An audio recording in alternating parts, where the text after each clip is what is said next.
Welcome to the Parenting with Compassion podcast with your host, Dr. Mally Coyne.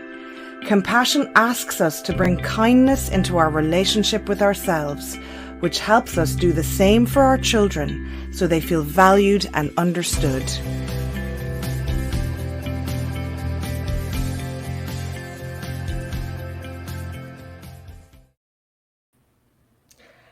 Hi guys, this is Mally Coyne and this is the Parenting with Compassion broadcast with A Lust for Life. Thank you so much for joining me tonight, guys.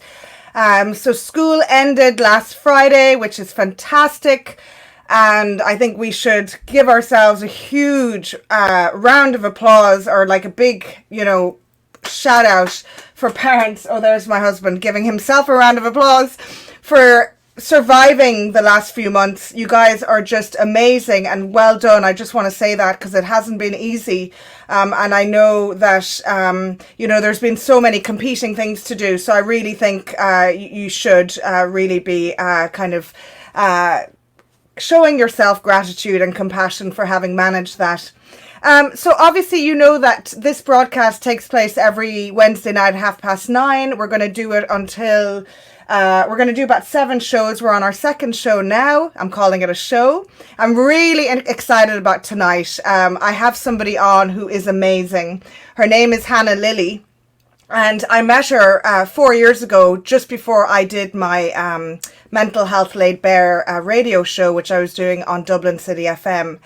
And I remember collecting her in Mullingar and talking to her all the way to doing the show, and it was just amazing. And it's going to be, I think, quite enlightening to kind of catch up with her again tonight. But before we talk about that, I just wanted to talk to you a little bit about what this compassionate approach is. And I suppose it comes from my book, which is Love In, Love Out, a compassionate approach to parenting your anxious child.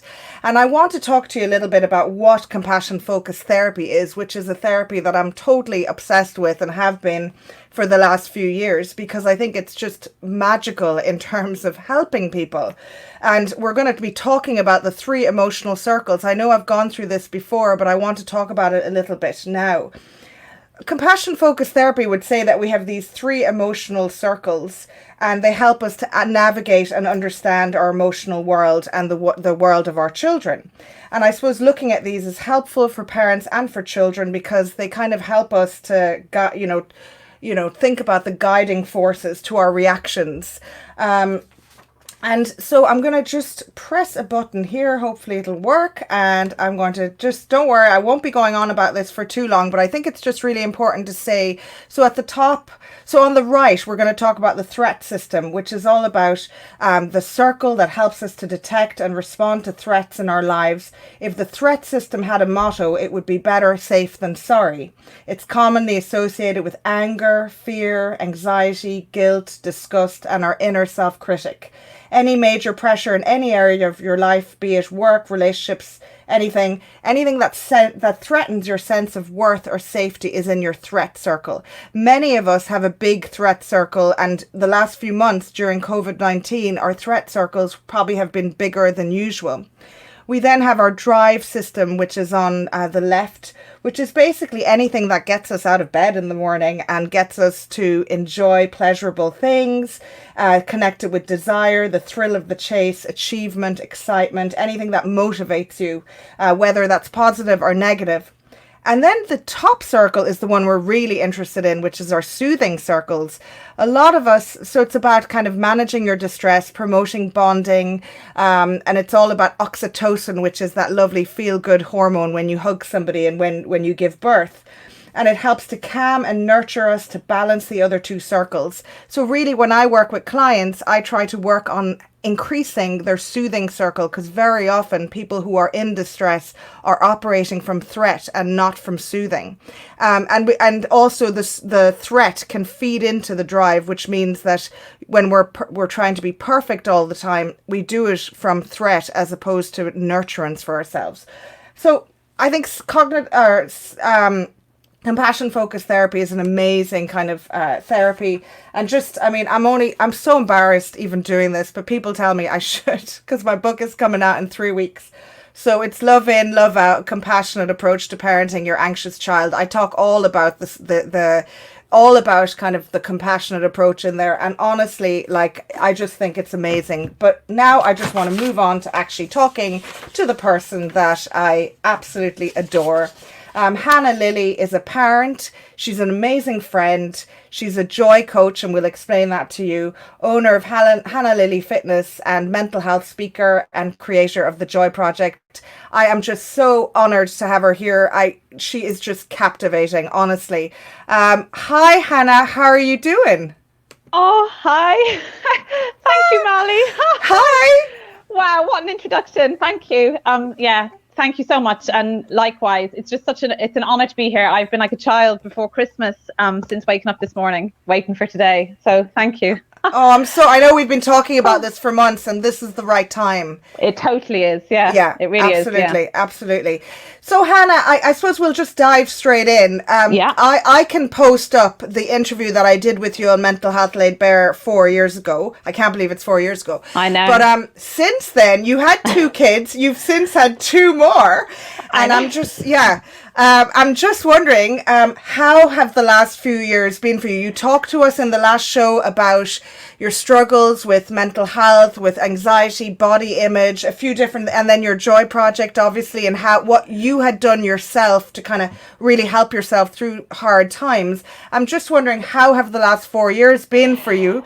Just let us know. Yeah. Well, like a whirlwind, really. Yeah, because I suppose when we spoke the last time, I had kind of come out of a year of realizing that age, like I suppose I was 35 then, and I had realized that I'd really been dealing with an eating disorder my whole life, and I'd come face to face with just a lot of struggle and depression and anxiety. And I spent kind of 6 months focusing on the Joy Project, which was daily triggers like gratitude, kindness, trying to show myself kindness and compassion, and had done amazing. I suppose when we spoke, I was really then feeling very positive, feeling very good that I'd healed like a huge amount of my, rubbish. And I was really very focused on how then I could help other people with what I had done. And I suppose I felt like very fixed, I suppose. I thought I kind of had the answers, and like how the universe likes to show you when you think you've got all the answers that maybe you don't. And yeah, like you said, since that, I was very sure that I'd finished having babies. And I have had 2. How do you have 2 surprise babies? Yeah. 2 unexpected pregnancies. We now, as somebody said, know how it happened. So, and you got married. More. You got married as well. And we got married. Yeah, we got married. So, and we bought a house and moved house. Yeah. So it's been really intense. And my most recent, my children are 14, 11, Jessica is 14, Leon is 11, Charlie is 3, and Joshua is now 14 months. Wow. And after I had Charlie, we moved house when he was about 6 weeks old. And that was my first encounter with what was given to me as I was told I had postnatal depression. So kind of going from feeling very fixed and very like I had all the answers to everything, I found myself like feeling terrible. Yeah. And had you ever had depression after your previous pregnancies, Hannah?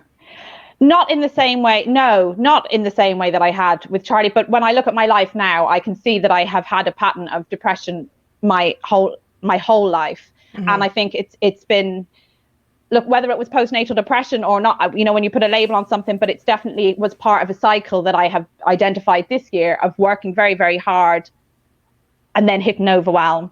And like after I had Charlie, it was the perfect storm, having moved house, very young baby. And then the exceptionally high standards that I set for myself, meaning that it made asking for help very difficult, but even accepting help if it was offered, like impossible, really. So tell me about that, like your cycle of perfectionism. I suppose there, for parents and mums and dads out there can be a massive pressure to do everything, to please everyone. I suppose we're used to kind of tending to our children.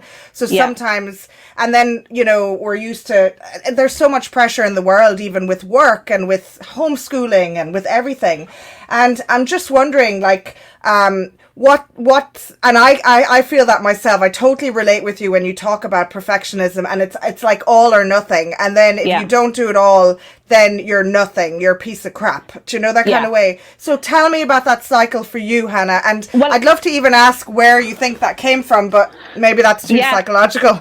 Well, I and I really only identified that cycle properly this year, which after my fourth baby, Joshua, because after I had Charlie and I had postnatal depression, and I dealt with it in a very matter-of-fact way. I went to the doctor, I got my medication, I decided to start, exercising more, and very quickly I felt better and decided I was, better, and threw myself back into, again, how am I going to help others with my experience, and blogging about how I'd been feeling and how I was doing better, and still continually thinking about me wanting to work as a coach, and still like putting out into others. And so again, I felt very together, and then I fell pregnant again, and I have horrible pregnancies. I get very sick, so that's not nice either. And after I had Joshua, I was so exhausted, and but yet again, I got myself back into working very quickly, and back on the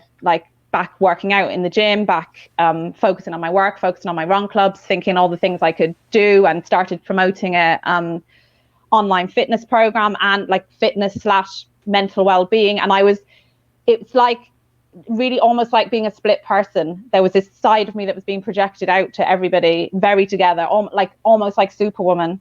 And then on the inside, this feeling of, oh my God, like, how am I gonna, how am I going to do this? How is this going to come together? But the idea of not sticking to what I'd said I was going to do was just, awful.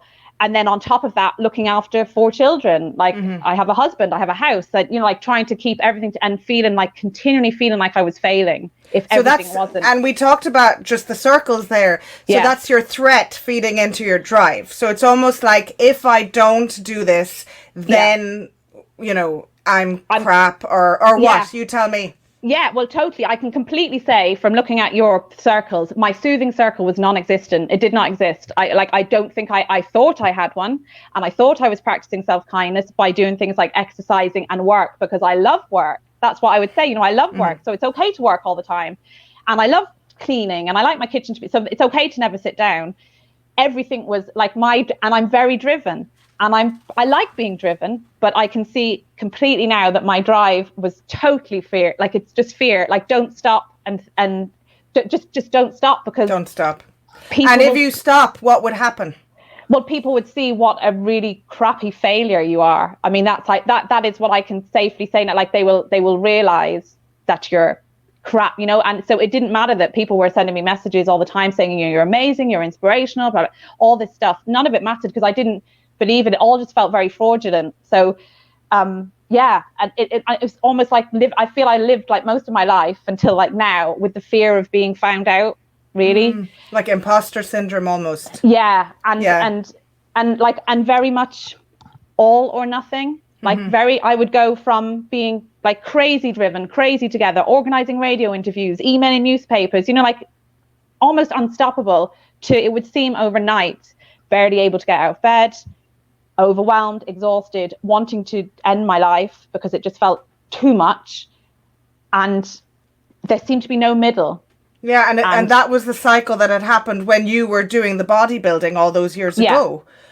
Trying to get the perfect body and the coat of armor. Do you remember you talked about that? I did. Yeah, I actually put up a post today about the coat of armor, because I almost see that the perfect body and the striving to be thin or perfect, and then also the busyness, has always been like this protection of, well, even if people realize that you're, excuse my language, a piece of shit, they're going to say, but she does so much, and, oh, wow, she looks amazing, because you put up a picture in a bikini looking skinny, and everybody will tell you look amazing, and you work all hours God sends and juggle businesses when you have 4 children, and people will tell you you're amazing. Yeah. Even if you're never sitting down with your 4 children to watch a movie, because you can't, because it's just too, and even, when I was doing the bodybuilding, I would shop for myself. I wouldn't shop for my children. It was it's not healthy. Yeah. It's like an obsessive kind of, I think some of us are born with more perfectionistic streaks, but some of us also develop these patterns, to kind of, it's almost like what we think other people believe we should do, or we're very underconfident underneath it all, so therefore we kind of have to put up. I totally relate with you, Hannah, there, 100%.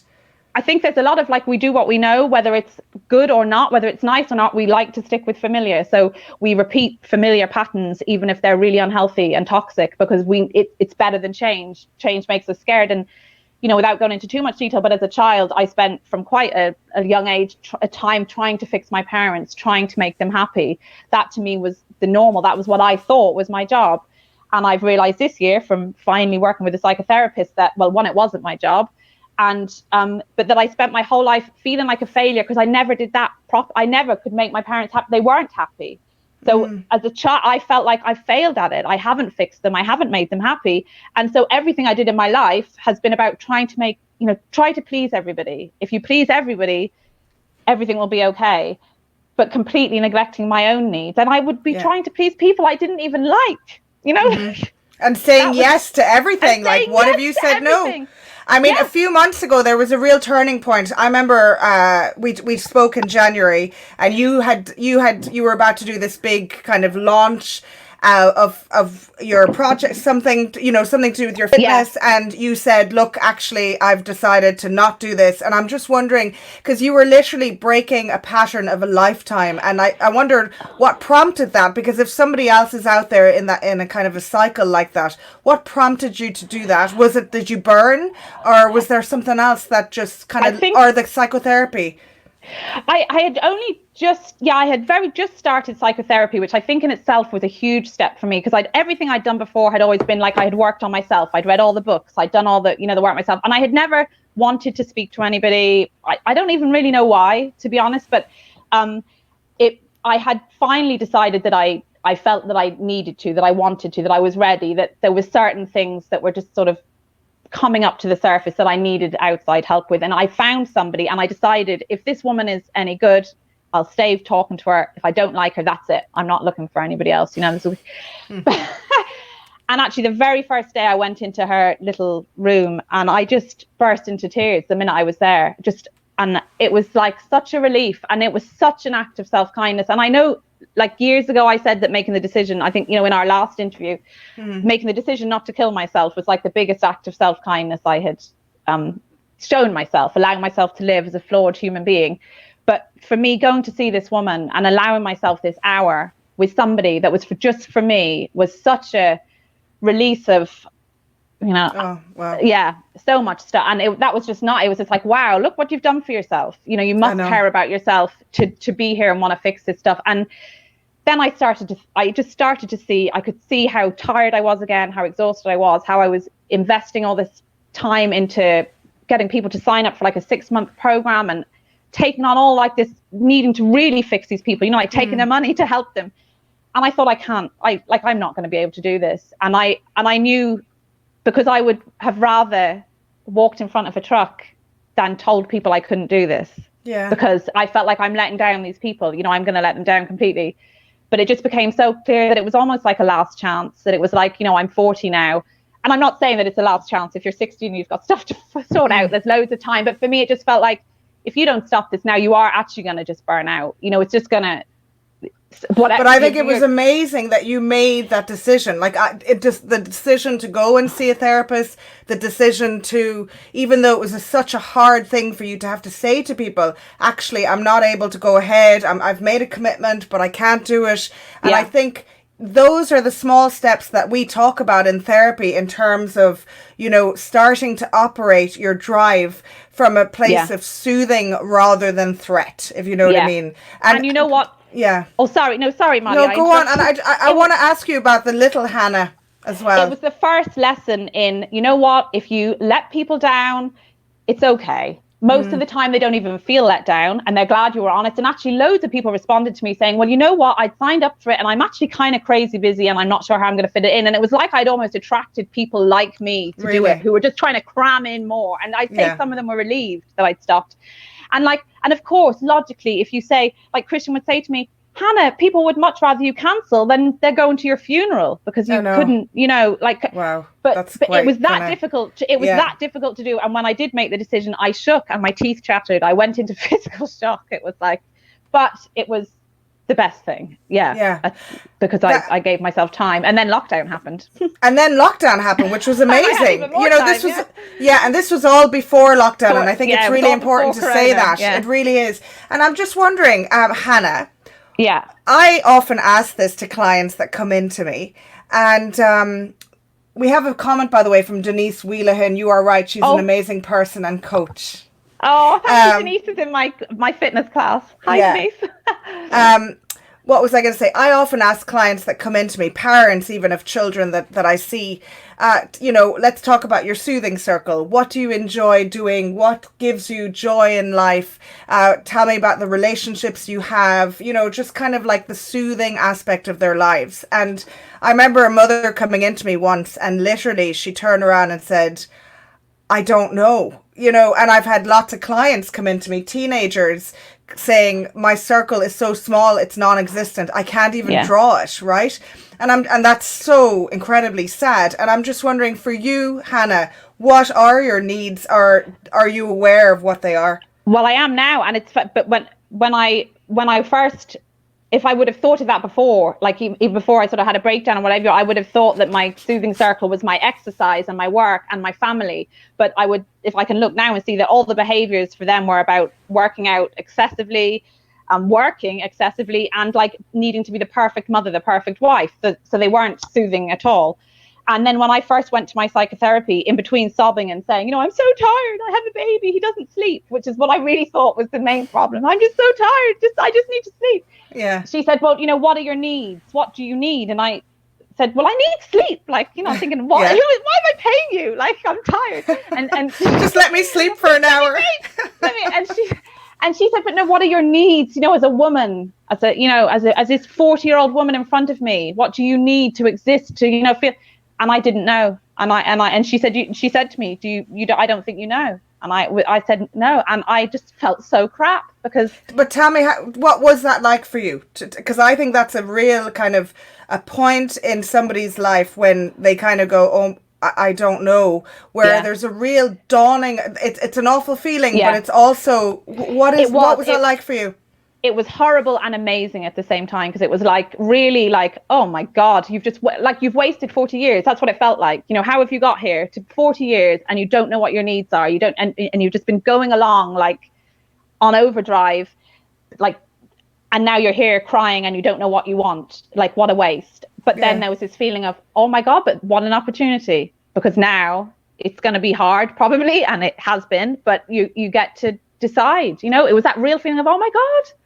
Almost like a rebirth, I suppose, But and tell me about little Hannah. Oh yeah, little Hannah. Show me her. I'll show you little Hannah. This is little Hannah. Oh, yeah, here she is. Can you see? She's so beautiful. I'm on a swing. She's so cute. I think probably about 4 years old, maybe 3.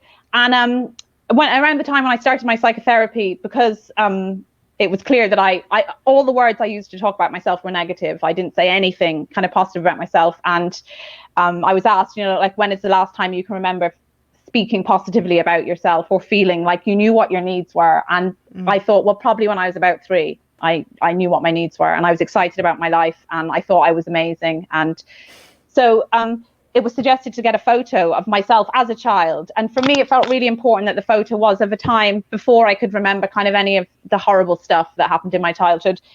And then that to me, I was completely carefree then. And I put her on my kitchen window because I would spend a lot of time doing the dishes. And I thought I put it there.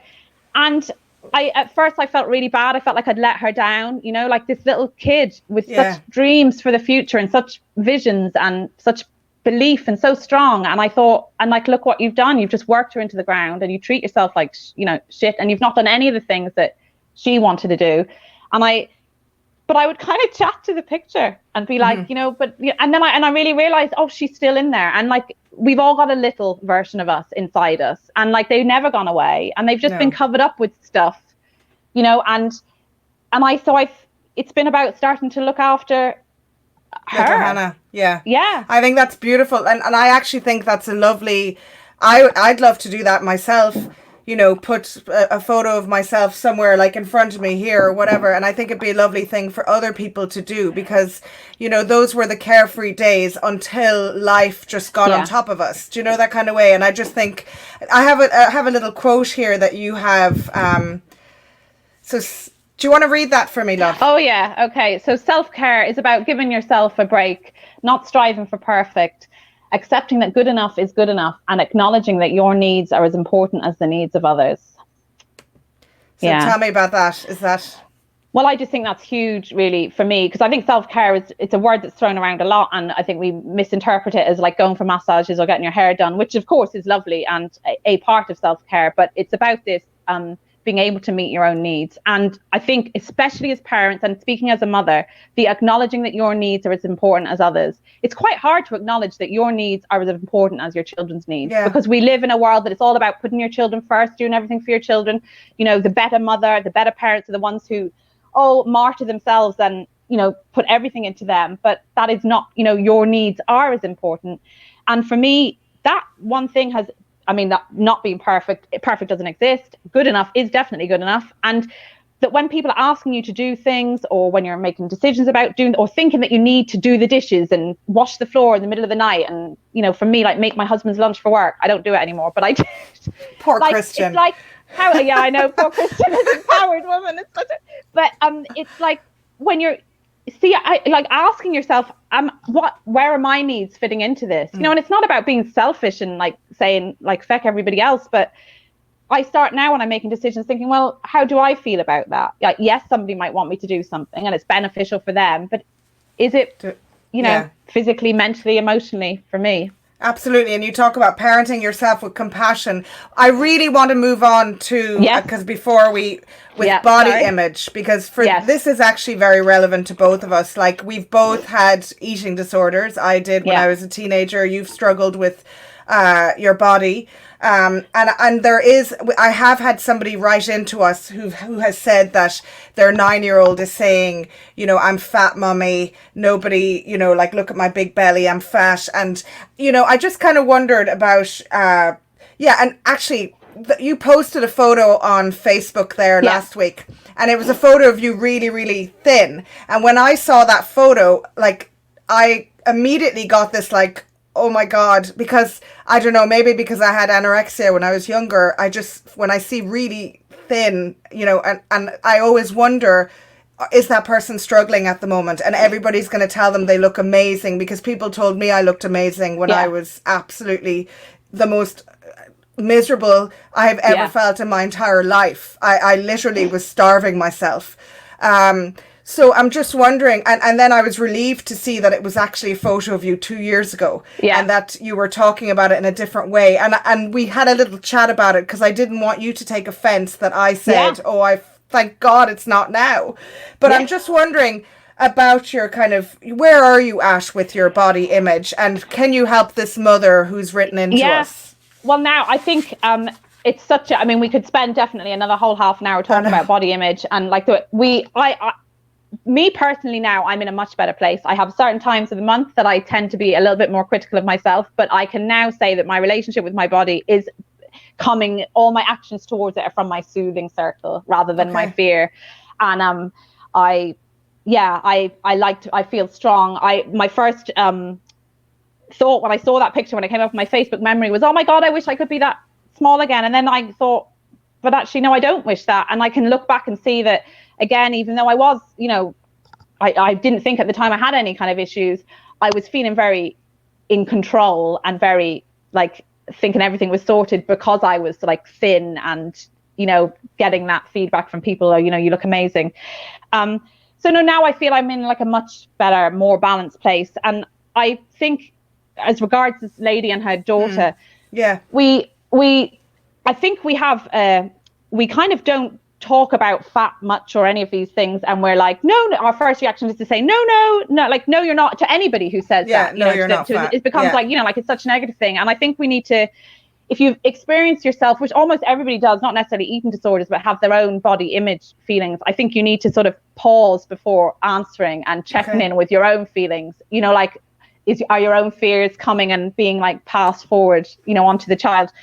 And talking about how everybody's bodies are different. I mean, I think it's worth asking them, like, where did that thought come from? Did somebody say something, or did they see something?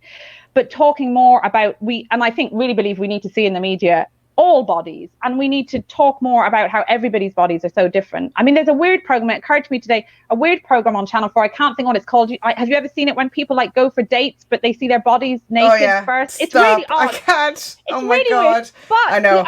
me and my daughter was like, what is this? Like, I know. The only thing that's positive about it is it shows you how ridiculously different we all are. Like, you see knee to ankle, and nobody's knee to ankle is the same, and yet we're all striving for this, this one same thing. But I think when you can talk about what our bodies do, what's inside of our bodies, our organs, and how we mentioned before, being able to have a baby, grow a human, and that the important part of us is our spirit, it's our it's our essence, our kindness, how we treat people. That's nothing to do with the outside. My daughter the other day said, because she had a scab, she really got cut, and then she had a scab, and then she was like, "Mommy, my body is a genius." And I was like, it is. Your body is a genius. Like, incredible. Really is. Yeah. It's subtly, it's amazing. And I think the more that we can focus on that. And also, I talked to my 14-year-old about body image the other day, and she agreed that how you're feeling, when it comes to basic needs, if you've eaten enough, if you've slept enough, if you've, then you generally feel better about yourself. If you neglect all that and you spend too much time looking on social media at rubbish Photoshop photos, you're more likely to feel like.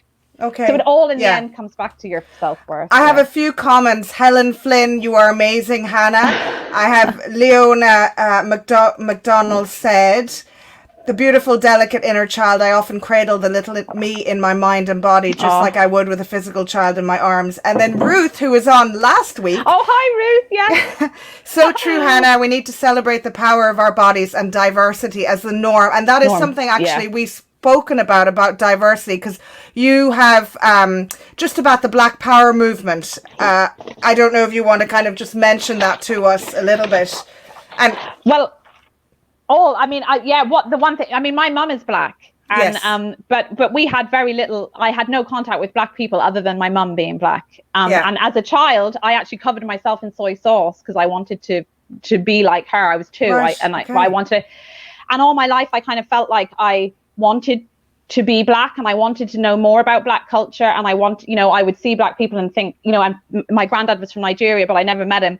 But it felt racist to say that because I'm white, to look at. And even though my sister is brown, my dad is white, my mum is Black, my sister is Black, and I'm white. So it's just, but, and I feel like what has kind of come up for me for this is everybody is very afraid of saying the wrong thing, definitely. Yeah. And I think the most important thing is that we educate ourselves, more. And that's what I'm trying to do. And also that I think by pretending, and I'm not at all saying that the two things are the same, they're not the same at all, but the body image thing, the weight thing, the fat thing, and the Black thing, if we pretend so much that these things don't exist, then it's much easier to ignore the fact that people are treated differently because of them. Like, if we don't acknowledge that, yes, there are people who are fat or people who are Black, and we do treat them different. And children, children do see color, but they don't see it in a negative way. But my children look at, my little boy, when he was tiny, looked at a Black man. He's like, oh, wow. He didn't think there was anything bad about it, but they do see it. And we've become so like, oh, I don't want to say the wrong thing. I don't want to do the wrong thing. That we sort of, and it's the same with weight. We pretend that it doesn't really exist. But then it makes it much easier to ignore the fact that people are discriminated against because of their differences across the board. And so I think we have to, so you think the acknowledgement of that is important? Like, even me a few weeks ago when I was doing the Facebook Live and that whole George Floyd thing had happened, and I just felt like, oh my God, how am I going to address that? Will I say anything? I don't know what to say, what I'll say. Like, I feel so I feel so kind of de-skilled. I feel like I'm going to say something wrong or whatever. But at the same time, I think it's really important to kind of address that. And Hannah, I really wanted you to read me, just before we go, this lovely poem, because we both have daughters called Jessica. Yeah. Yeah, we do. Yeah. And Nikita Gill is an amazing poet for anybody who is wanting to just read some nice poetry. And this is called Daughters, and it just seems perfect for the comment. Yeah. When you see your daughter falling into that trap the mirror has been creating for you and every woman before you, your nose is too long. Look at that acne. You have strange eyes. 1,000 flaws on one small form. Pull her aside and remind her that mirrors aren't a true reflection of the person you are on the inside. Teach her that her body is her most beautiful, powerful gift. The way it heals her, the way it sacrifices for her, the way it aches. Every single one of its flaws aren't flaws at all. They are there for a reason. Teach her about the ocean and how she protects the many lives within her. Teach her how her body is like the ocean, protecting the many parts of her that are so alive. And eventually she will understand that everything about her is magic, and her body will breathe a sigh of relief and love her for it. Oh, God. It gives you goosebumps, doesn't it? It's beautiful. It's lovely. It's beautiful. Yeah. Thank you. And I think that just transcends beyond the body as well. And that's like, if you think about how you treat yourself as a person in your life, you know, you're magic. Everybody is. Everybody every is person magic. watching this. Yeah.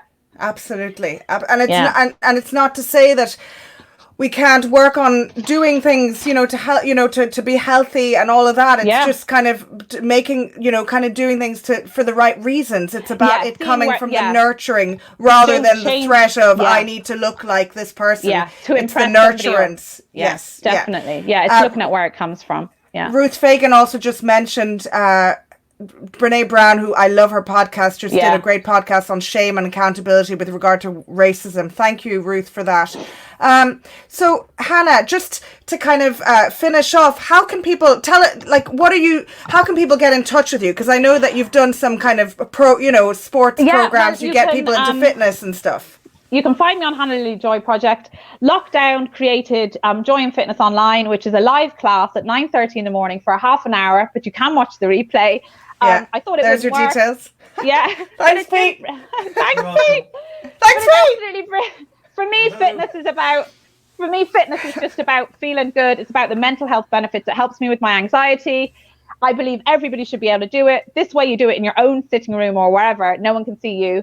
And so you can find me on Hannah Lilly on Facebook. All the details are all here. And you can email me with anything. I'm going to start my blog back again on my website. Yes. hannah-lilly.com. And I just wanted to say, in the end, the person who has the capacity to nurture and love you and show you the most compassion is you.